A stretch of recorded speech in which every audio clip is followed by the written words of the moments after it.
За иргэд шалгагдаж байна гэдэг мессежийг үзчихэд би торгуурлаа гэдэг байдлаар сошиал өргөдөл гомдол гаргаад 11 төлөвч өргөдөл гаргачаад 14 хоногийн хугацаанд нэлээдгүй мэдээллийн хэрэгслүүдээр дамжуулж энэ бол таныг эрхвээ албан тушаалтан шалгаж байгаа хэлбэр шүү. Яг танд торгуулж очоогүй шүү гэдэг зүйлийг нэлээдгүй тайлбарлаж байгаа. Тэгэхээр яг энэ мессеж нь эренгүүтээ тухайн линк урал гарч ирнэ. Урал дээр нь дарахаар нь тухайн зөрчлөлийн мэдээлэл буюу хугацаатай нь, байршилтай нь, дүрмийн заалтын зөрчилтэй нь, ингээд тээврийн хэрэгслийн дугаартай нь зургийн хэлбэрээр энэ маань гараад ямар зөрчил яаж системд бүртгэгдээд байгаа гэдэг зүйлийг. Энтэйгээ иргэд маань танилцаад ахаа санал хүсэлт илгээж байна. Нөгөө иргэдэлээд байгаа 103 машин зам тавьж өгсөн шүү дээ. Галдмааны машин зам тавьж өгсөн шүү дээ. Сагдаа зохицуулт хийж штэ гэд.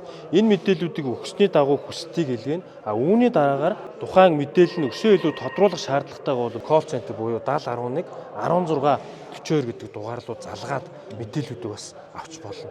Ингэсний дараагаар эрхвээ албан тушаалтан тэрнийг хянан баталгаажуулж байгаа гэдгийг л иргэд маань ойлгохгүй явсан. Тэгээ ойрын үед бол нэлээдгүй ойлголт авсан, өргөдөл гомдлын тооч гэсэн багассан юм үзүүлэлт.